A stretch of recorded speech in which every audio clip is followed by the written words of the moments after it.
which goes to the Mauritanian human rights activist and politician Biramda Abeid.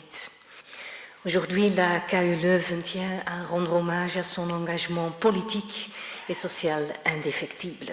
C'est un doctorat honoris causa placé sous le signe de l'espoir et du courage.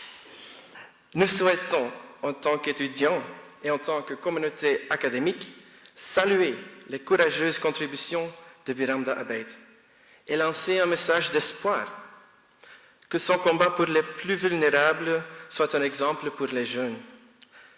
Laissez-nous toujours croire que le changement est possible et qu'une société plus juste et plus équitable est toujours à portée de main.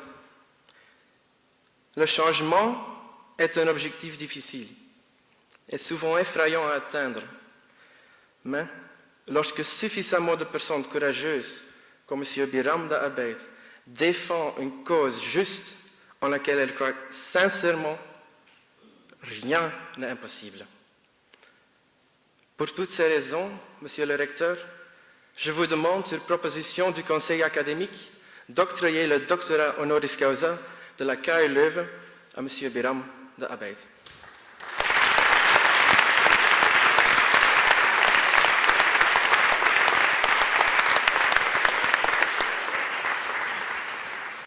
Monsieur Biramda Abeid, la KU Leuven vous distingue pour vos années de lutte contre toutes les formes d'esclavage, pour votre engagement politique et social continu en Mauritanie,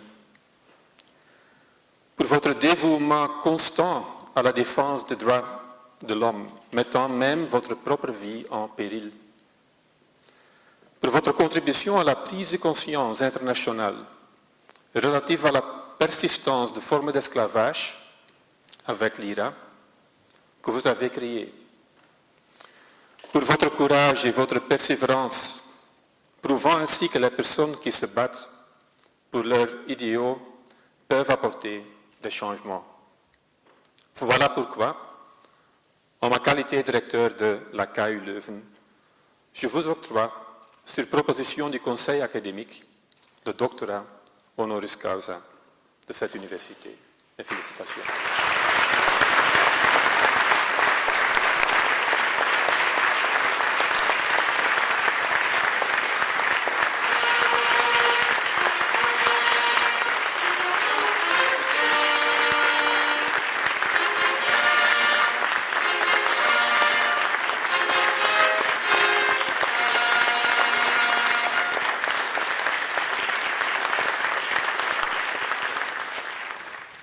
Monsieur le Recteur, Mesdames, Messieurs, membres du jury, Mesdames et Messieurs les étudiants, chers invités.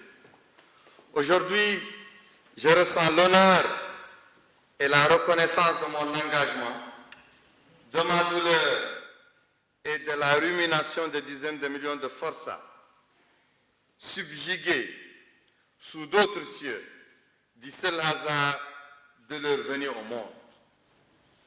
Autant de mes semblables en dire jusqu'à nos jours le rétrécissement, pour ne pas dire l'amputation de leur être.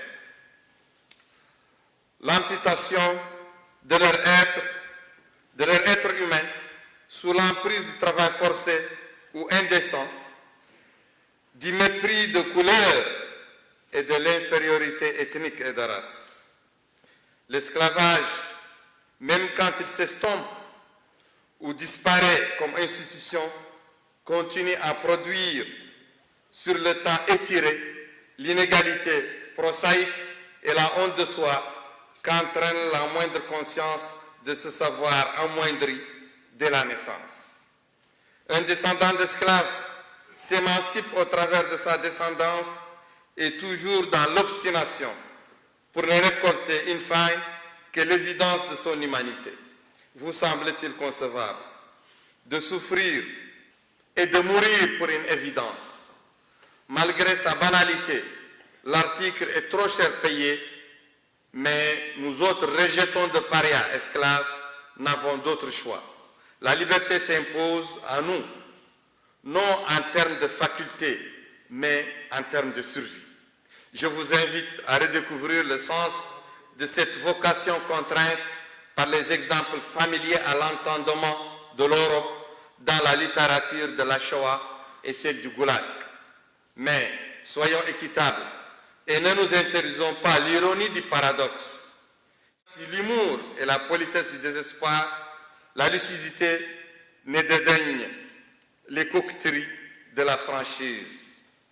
Oui, nos anciens maîtres sont aussi à plaindre. Ils naissent et grandissent dans